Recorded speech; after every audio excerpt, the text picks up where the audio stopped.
প্রিয় শিক্ষার্থী বন্ধুরা, হিন্দু ধর্ম শিক্ষা ক্লাসে আবারও তোমাদের সবাইকে স্বাগতম জানাচ্ছি। আজকে আমরা আলোচনা করব আমাদের নবম অধ্যায় নিয়ে। নবম অধ্যায়ে পর্ব 1-এর টপিক থাকছে ধর্মপথের ধারণা। ধর্মপথ সম্পর্কে আমরা পড়ব এবং এই টপিকটা থেকে যেই বহু নির্বাচনী প্রশ্নগুলো তোমার খুবই গুরুত্বপূর্ণ বা যে প্রশ্নগুলো তোমার প্রশ্নে থাকতে পারে সেগুলো নিয়ে একটু আলোচনা করব। সো আজকে আমাদের প্রথম যে প্রশ্নটা আমরা দেখতে পাচ্ছি সেটা হচ্ছে ধর্ম নির্ণয়ে বেদের পরের স্থান কোনটি? বেদের পরেই থাকে স্মৃতিশাস্ত্র। প্রথমে বেদ, স্মৃতিশাস্ত্র, তারপর আছে সদাচার এবং সর্বশেষে হচ্ছে বিবেকের বাণী। তাহলে বেদের পরেই যার স্থান সে হচ্ছে স্মৃতিশাস্ত্র। 2 নম্বর প্রশ্ন, বেদের পর ধর্ম নির্ণয়ের ধাপ কোনটি? স্মৃতিশাস্ত্রানুসারে। ঠিক আছে, স্মৃতিশাস্ত্রানুসারে। এরপর 3 নং প্রশ্ন, ধর্মপথ বলতে আমরা কি বুঝে থাকি? ধর্মপথ বলতে আমরা মূলত বুঝে থাকি ন্যায়ের পথ, যেটা আমাদেরকে সত্যের দিকে নিয়ে যায়, সত্য কথা বলে এরকম পথ। 4 নং প্রশ্ন, জীবনের যে পথ অনুসরণ করলে নিজের মোক্ষ বা চিরমুক্তি ঘটে তাকে কি বলে? এখানে আমাদের ধর্মপথের খুব সুন্দর করে একটা সংজ্ঞা লিখে দেওয়া হয়েছে, তাহলে আমরা বুঝতে পারছি এটা হচ্ছে ধর্মপথকে নির্দেশ করছে। এরপর চলে যাচ্ছি 5 নং প্রশ্ন, আমরা ধর্ম পালন করি কেন? আমরা মূলত ধর্ম পালন করি আমাদের জীবনে মোক্ষ লাভ বা চিরমুক্তি লাভ করার জন্য। এরপর 6 নং প্রশ্ন, ধর্ম নির্ণয়ের দ্বিতীয় প্রমাণ কোনটি? ধর্ম নির্ণয়ে আমাদের দ্বিতীয় প্রমাণ হলো স্মৃতিশাস্ত্র। তার মানে প্রথমেই বেদের পরে থাকছে স্মৃতিশাস্ত্র, তারপর সদাচার এবং সর্বশেষ ধাপ হচ্ছে বিবেকের বাণী। তাহলে দ্বিতীয় ধাপ হলো স্মৃতিশাস্ত্র। পরবর্তী 7 নং প্রশ্ন, ধর্মের বাহ্য লক্ষণ কয়টি? ধর্মের বাহ্য লক্ষণ আছে টোটাল 10টি। ধর্মের বাহ্য লক্ষণ আছে 10টি এবং যদি প্রশ্নে বলা হয় বিশেষ লক্ষণ কয়টি, তাহলে বিশেষ লক্ষণ হবে 4টি। তাহলে বিশেষ লক্ষণ হচ্ছে 4টি এবং বাহ্য লক্ষণ হলো 10টি। 8 নং প্রশ্ন, ধর্ম নির্ণয়ের ক্ষেত্রে বিশেষ লক্ষণ কোনটি? এখানে যে 4টা অপশন আমরা দেখতে পাচ্ছি, এই 4টা অপশনের মধ্যে কোন অপশনটা বিশেষ লক্ষণকে নির্দেশ করে? বিশেষ লক্ষণ 4টা যদি আমরা একটু মনে করি, বিশেষ লক্ষণের মধ্যে আছে বেদ, তারপরে আছে স্মৃতিশাস্ত্র, তারপরে আছে সদাচার এবং তারপরে সবার শেষে আছে বিবেকের বাণী। তাহলে এখানে আমরা একটু অপশনগুলো খেয়াল করি। এখানে অপশনে 3 নাম্বার অপশনে বলা আছে বেদ, বাকি যেগুলো দেওয়া আছে সেগুলো হলো বাহ্য লক্ষণ। তাহলে বিশেষ লক্ষণ কোনটি? বিশেষ লক্ষণ হবে বেদ। এরপর 9 নং প্রশ্ন, ধর্ম নির্ণয়ে বেদের পরেই কোনটির স্থান? ধর্ম নির্ণয়ে বেদের পরেই যে স্থান সেটি হচ্ছে স্মৃতিশাস্ত্রের। 10 নং প্রশ্ন, নৈতিক মূল্যবোধ কিসের মানদণ্ড? খুবই গুরুত্বপূর্ণ একটা প্রশ্ন। নৈতিক মূল্যবোধ বিচারের মানদণ্ড। নৈতিক মূল্যবোধ বিচারের মানদণ্ড। 11 নং প্রশ্ন, যা নৈতিক তা হচ্ছে ধর্ম, অধর্ম, কর্ম, অকর্ম। যাই নৈতিক তাই ধর্ম, কারণ ধর্ম থেকেই কিন্তু আমাদের নৈতিকতা সৃষ্টি হয়, আবার নৈতিকতা বলতে ধর্মটাকেই বোঝানো হয়। এরপর 12 নং প্রশ্ন, ধর্ম নির্ণয়ের ভিত্তি কয়টি? আমরা মাত্রই দেখেছি ধর্ম নির্ণয়ের ভিত্তি অর্থাৎ ধর্মের বিশেষ লক্ষণ হচ্ছে 4টি। এরপর চলে যাই 13 নং প্রশ্ন, আত্মমোক্ষায় জগদ্ধিতায় চ, এই কথাটি দ্বারা বোঝানো হয় মানুষ ধর্ম পালন করে জগতের কল্যাণের জন্য, ব্যক্তিগত সাধনার জন্য, সুযোগ লাভ করার জন্য, পরমাত্মার জন্য।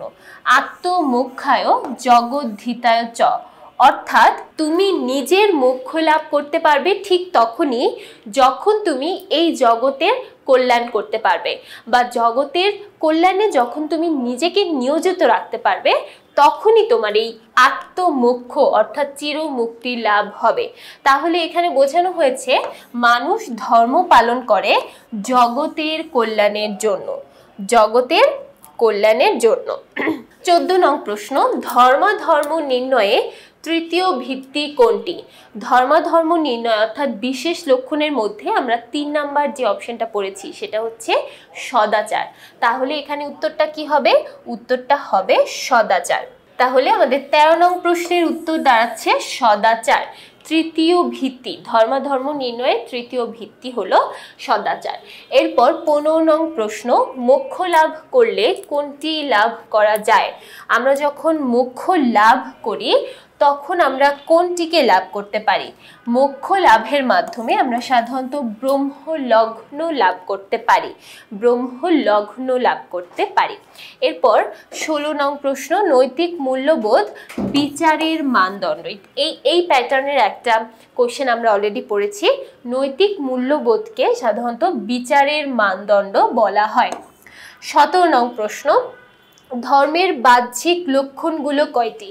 আমরা বাহ্য লক্ষণ পড়েছি এবং বাহ্য লক্ষণ বলতেই বাহ্যিক লক্ষণকে বোঝানো হয়। তাহলে ধর্মের বাহ্যিক লক্ষণ হচ্ছে 10টি। 18 নং প্রশ্ন, ধর্মাধর্ম নির্ণয়ে প্রথম ভিত্তি কোনটি? প্রথম ভিত্তি হচ্ছে বেদ, অর্থাৎ বেদে যে বিষয়গুলো লেখা আছে, বেদে যে উপদেশগুলো লেখা আছে সেগুলো আমাদের প্রথমে আয়ত্ত করতে হবে।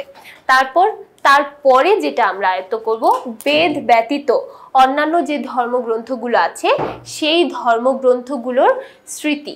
এখানে সেই বাকি ধর্মগ্রন্থগুলোকে স্মৃতি বোঝানো হয়েছে।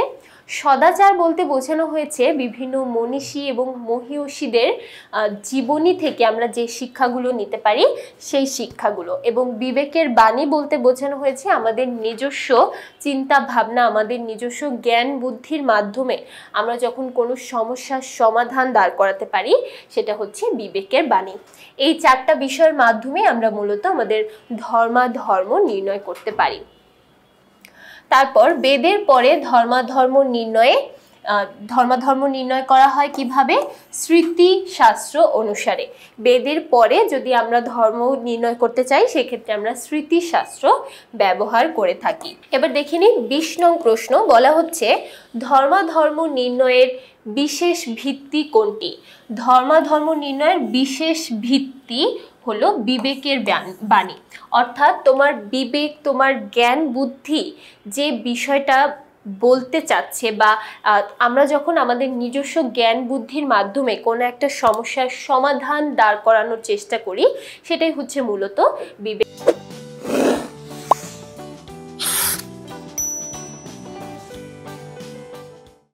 বাণী। তাহলে এটা হচ্ছে আমাদের বিশেষ ভিত্তি, অর্থাৎ আমরা বেদ, স্মৃতি, সদাচার এই জিনিসগুলোর মাধ্যমেও যদি কোনো সমস্যার সমাধান না করতে পারি, কোনো প্রশ্নের উত্তর দাঁড় করাতে না পারি, সেক্ষেত্রে আমরা আমাদের নিজস্ব উপলব্ধি, নিজস্ব জ্ঞান বুদ্ধি ব্যবহার করতে পারি।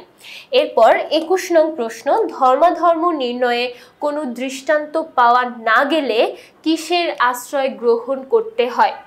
যখন আমরা কোনো দৃষ্টান্ত না পাই, আমরা একটু আগে যে প্রশ্ন পড়েছি প্রায় সিমিলার প্রশ্ন, বলা হয়েছে যে আমরা যদি কোনো পথ না খুঁজে পাই, কোনো সমাধান যদি না খুঁজে পাই, তখন আমরা কি করব? তখন আমরা আমাদের নিজস্ব বিবেক, জ্ঞান বুদ্ধির মাধ্যমে সেই সমস্যার সমাধান করার চেষ্টা করব। এরপর 22 নং প্রশ্ন, ব্রহ্মলগ্ন হওয়া অপর নাম কি? ব্রহ্মলগ্ন হওয়ার অপর নাম মোক্ষ লাভ। আমরা কিন্তু অলরেডি ব্রহ্ম লাভ হওয়া এই সম্পর্কে একটা প্রশ্ন পড়েছি এবং সেখানেও কিন্তু এই মোক্ষ লাভকেই বোঝানো হয়েছে। 23 নং প্রশ্ন, মানুষকে কি লাভের পূর্বে বারবার জন্মগ্রহণ করে পৃথিবীতে আসতে হবে? কি লাভের পূর্বে? আমরা যখন মোক্ষ লাভ করে ফেলি বা চির মুক্তি লাভ করে ফেলি তখন আর বারবার আমাদের পৃথিবীতে আসতে হয় না বা জন্মগ্রহণ করতে হয় না। কিন্তু যখন আমরা মোক্ষ লাভ করতে পারবো না, মোক্ষ লাভের আগে আমাদের বারবার পৃথিবীতে জন্মগ্রহণ করতে হবে যতদিন না পর্যন্ত আমরা মোক্ষ লাভ করতে পারছি। এরপর 24 নং প্রশ্ন, নরক যন্ত্রণা ভোগ করেন কারা? নরক যন্ত্রণা ভোগ করেন কারা? যারা পাপী, অর্থাৎ যারা অধার্মিক, তারাই কিন্তু নরক যন্ত্রণা ভোগ করে থাকে। এরপর চলে যাচ্ছি 25 নং প্রশ্নে। 25 নং প্রশ্নে বলা হচ্ছে ধর্মপথ হচ্ছে ন্যায়ের পথ, সত্যের পথ, অহিংসা ও কল্যাণের পথ। অবশ্যই ন্যায়ের পথ, সত্যেরও পথ এবং অহিংসা বলতে বোঝানো হয়েছে যেখানে হিংসা বিদ্বেষ নেই, যেখানে কারো প্রতি কারো কোনো রাগ দেশ কিছু নেই, এবং কল্যাণের পথ। তাহলে এখানে আমরা ধর্মপথ বলতে সবগুলো পথকে বুঝে থাকি। 26 নং প্রশ্ন বলা হচ্ছে যে ধর্মের বাহ্য লক্ষণগুলোর মধ্যে প্রধান হচ্ছে বাহ্য লক্ষণ। আমরা বাহ্য লক্ষণ টোটাল পড়েছি 10টি এবং বিশেষ লক্ষণ পড়েছি 4টি। তাহলে দেখো মাঝের যে অপশনটা সেটা কিন্তু আমাদের বিশেষ লক্ষণের মধ্যে 2টা লক্ষণ। তাহলে যেহেতু আমাদের কোশ্চেনে বলা হয়েছে বাহ্য লক্ষণ কোনগুলো, আমাদের তাহলে অ্যান্সারগুলো হবে প্রথম অর্থাৎ ধৈর্য, দম, প্রজ্ঞা, বিদ্যা, অক্রোধ, দেহ, মনের পবিত্রতা। তাহলে এখানে অ্যান্সারটা কি দাঁড়াচ্ছে? 26 নং প্রশ্নে এখানে অ্যান্সার দাঁড়াচ্ছে 1 এবং 3। তাহলে এখানে অপশন নং 2। তারপর আমরা একটা উদ্দীপক দেখে নিব। এখানে উদ্দীপকে বলা হয়েছে ডাকাতের তাড়া খেয়ে এক লোক মুনির আশ্রমে আশ্রয় নিলেন। মুনি সব দেখলেন। ডাকাত এসে মুনিকে লোকটির সন্ধান জানতে চাইলে তিনি নীরব থাকেন। ফলে ডাকাত মুনির নীরবতাকে সত্য মনে করে আশ্রম থেকে খুঁজে লোকটিকে হত্যা করে তার সব অর্থকড়ি নিয়ে গেল। আচ্ছা, এবার দেখো 27 নং প্রশ্নে কি বলা হয়েছে। বলা হচ্ছে লোকটিকে হত্যার কারণে যে পাপ হলো তার দায় কাকে বহন করতে হবে। এখানে আমরা দেখতে পাচ্ছি যে মুনি দেখতে পেল লোকটি অসহায় বা তার আশ্রয় নেওয়ার জায়গা নেই, তাই তিনি মুনির কাছে সাহায্য চাইতে এলো বা সাহায্য করতে পারতো মুনি, কিন্তু সেক্ষেত্রে মুনি কি করলো? মুনি সাহায্য না করে এখানে মৌন থাকলো, যার কারণে ডাকাতরা তাকে ধরে নিয়ে গেল। তাহলে এখানে এই লোকটির হত্যার পেছনে যে পাপ হলো তার দায় অবশ্যই মুনিকেই নিতে হবে। 28 নং প্রশ্ন ধর্ম নির্ণয়ের ক্ষেত্রে মুনি অনুসরণ করেছিলেন। দেখো এখানে কিন্তু মুনি তার বিবেকের বাণী অনুসরণ করেনি। সে যদি তার বিবেকের বাণী অনুসরণ করত তাহলে কিন্তু সে ডাকাতের কাছে সে সম্পর্কে বা ওই লোক সম্পর্কে মিথ্যা কথা বলতো। এখানে মিথ্যা কথাটা বলা কিন্তু শ্রেয় ছিল, কারণ যেহেতু লোকটি সাহায্যের উদ্দেশ্যে এসেছে, এখানে কিন্তু সেই মুনি চাইলেই সেই সাহায্যটা করতে পারত, কিন্তু মুনি এখানে কোনো সাহায্য করেনি, বরং সে তার বেদ, স্মৃতি এবং সদাচার এই বিষয়গুলো সম্পর্কে ভেবেছে এবং সেটাকেই অনুসরণ করেছে, তার বিবেকের বাণী অনুসরণ করেনি। তাহলে এখানে অ্যান্সার হবে প্রথম 2টি অপশন। তাহলে এই ছিল আমাদের নবম অধ্যায়ের প্রথম পর্বের আলোচনা। আশা করছি প্রত্যেকটি প্রশ্নই সবাই খুব ভালোভাবে বুঝতে পেরেছো।